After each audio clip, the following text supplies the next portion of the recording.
নমস্কার বন্ধুরা, নতুন একটা পর্ব দেখার জন্য আপনাদের সকলকে স্বাগত জানাই। আজকে আমি আপনাদেরকে বানিয়ে দেখাবো মুনাক্কা বা মদন কটকটি। সকাল বা বিকেলে যে কোনো একবেলা তো আমাদের চা চাই, তবে চায়ের সাথে হালকা একটু খাবার হলে বেশ জমে যায়। তো চায়ের সাথে কিন্তু এই মুনাক্কাগুলো খুবই সুন্দর লাগে। চাইলে কিন্তু আপনারা অনেক বেশি করে বানিয়ে কৌটোর মধ্যে ভরে রাখতে পারবেন, মাছ জুড়ে খেতে পারবেন, খুবই সুন্দর লাগে। হাতের কাছে সামান্য কয়েকটা উপকরণ দিয়ে কিন্তু বানানো হয়ে যায়। তো চলুন খুবই সহজভাবে বানিয়ে দেখাবো, আশা করছি অনেক ভালো লাগবে। তো মুনাক্কাটা বানানোর জন্য সবার প্রথম আমি এখানে হাফ বাটি মতন আখের গুড় নিয়েছি। হাফ বাটির থেকে একটু বেশি আছে, মিষ্টিটা পছন্দ মতন দিলেই হবে। তারপরে এখানে আমি দিয়ে দেব হালকা কুসুম গরম জল, আর আমি এখানে গরম জলটা দিচ্ছি ঠিক হাফ বাটির থেকে একটুখানি কম। এবার আমি ভালো করে মিশিয়ে নেব। এখানে একটু গরম জল দিয়েছি, তাহলে তাড়াতাড়ি করে এই গুড়গুলো গলে যাবে, সেই জন্যই। ভালো করে মিশিয়ে আমি একটা সাইডে রেখে দিচ্ছি। এবার আমি এখানে একটা বাটির মধ্যে দিয়ে দেব 2 কাপ আটা,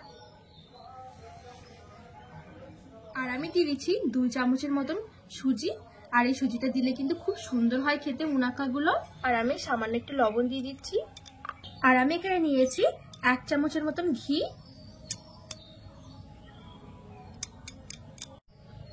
আর আমি দিয়ে দিচ্ছি ঠিক 3 থেকে 4 চামচের মতন সাদা তেল। এখানে আমি ঘিটাও দিয়েছি, আবার সাদা তেলটাও দিয়েছি। দুটো মিশিয়ে দিলে কিন্তু খুব সুন্দর একটা টেস্ট আসে। চাইলে কিন্তু শুধু এখানে সাদা তেলও দেওয়া যাবে, আবার চাইলে কিন্তু শুধু ঘিটাও দেওয়া যাবে। তবে এখানে 4 চামচের মতো সাদা তেল দিয়ে দিয়েছি। সবকিছু আমি ভালো করে মিশিয়ে নেব আর ভালো করে ময়াম করে নেব। বন্ধুরা, খুবই অল্প উপকরণের মধ্যে কিন্তু এই মুনাক্কাগুলো হয়ে যায়, আর খেতে তো অসম্ভব মজার লাগে। আপনারা অবশ্যই একবার বাড়িতে এইভাবে বানিয়ে দেখবেন, অনেক সুন্দর হয় খেতে। চায়ের সাথে তো পুরো জমে যায়, মানে বিকেলের জন্য পুরো পারফেক্ট এই মুনাক্কাগুলো। তো খুব সুন্দর করে ময়ামটা আমি এখানে করে নিচ্ছি। ময়ামটা যত বেশি ভালো হবে তত বেশি কিন্তু মুনাক্কাগুলো মুচমুচে হবে, আর অনেকদিন পর্যন্ত কিন্তু রাখাও যাবে। এখানে আমি আটাটা খুব সুন্দর করে ময়াম করে নিয়েছি। এই দেখুন, চাপ দিলে কিন্তু হাতের মুঠে কি সুন্দর হয়ে যাচ্ছে। ঠিক এরকম করে ময়াম করে নিতে হবে।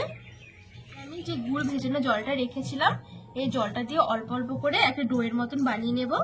চাইলে কিন্তু এখানে চিনিটাও দেওয়া যাবে, তবে গুড়ের টেস্টটা কিন্তু খুব সুন্দর আসে।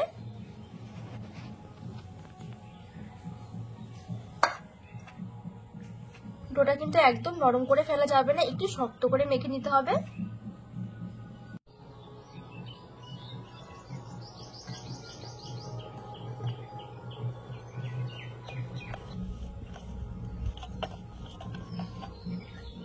এই দেখুন, মুনাক্কার ডো কিন্তু ঠিক এরকম হবে, মানে ফাটল থাকবে। ঠিক এরকম করে কিন্তু ডোটা তৈরি করে নিতে হবে, তারপরে কিন্তু খুব সুন্দর হবে মুনাক্কাগুলো। এবার আমি এটা ঢাকা দিয়ে ঠিক 5 থেকে 10 মিনিটের জন্য রেস্টে রেখে দেব। 10 মিনিটের মতো আমি রেখে দিয়েছিলাম। এবার আমি আরেকটু ভালো করে মেখে নেব।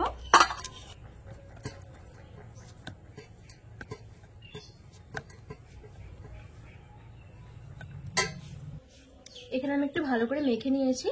এবার আমি একটু চ্যাপটা করে বেলে নেব হালকা হাতে।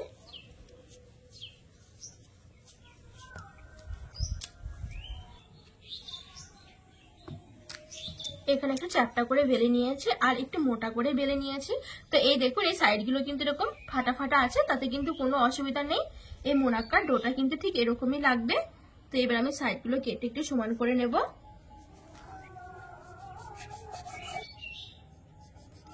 এবার আমি ঠিক চৌকো চৌকো করে কেটে নেব।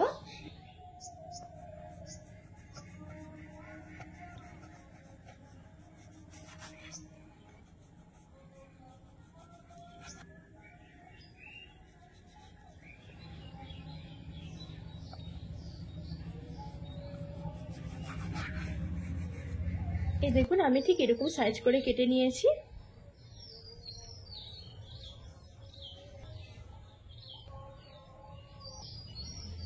এখানে সবগুলো মুনাক্কা আমি বানিয়ে একটা থালার মধ্যে নিয়ে নিয়েছি। এবার চলুন এগুলোকে আমি মুচমুচে করে ভেজে নেব, তাহলে কিন্তু রেডি হয়ে যাবে আমাদের মুনাক্কা কটকটি। তো মোনাকাগুলো ভাজার জন্য আমি এখানে কিছুটা তেল ভালো করে গরম করে নেব। অবশ্যই কিন্তু তেলটা ভালো করে গরম করে নিতে হবে। তো এখানে তেলটা বেশ ভালো করেই গরম হয়ে গেছে। এবার আমি আস্তে আস্তে করে একটা করে ছেড়ে দেবো।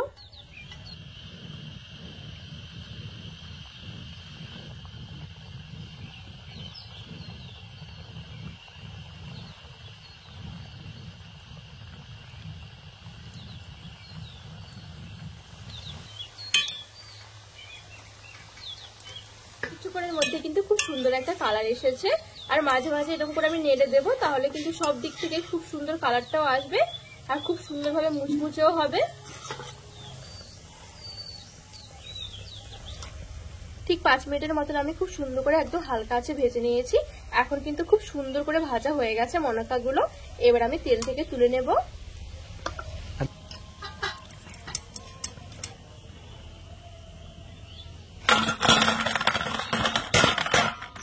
সবগুলো মোনাক্কা খুব সুন্দর করে ভেজে নিয়েছি মুচমুচে করে।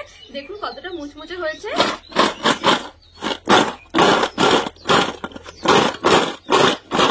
একটা মোনাক্কা আপনাদেরকে আমি ভেঙে দেখাচ্ছি, দেখুন কত সুন্দর হয়েছে।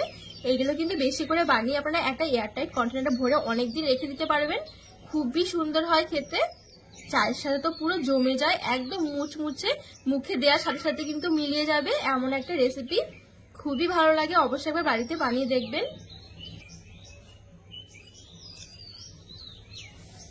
তো আজকে আমার এই রেসিপিটা আপনাদের কেমন লেগেছে অবশ্যই কিন্তু কমেন্ট করে একদমই জানাতে ভুলবেন না।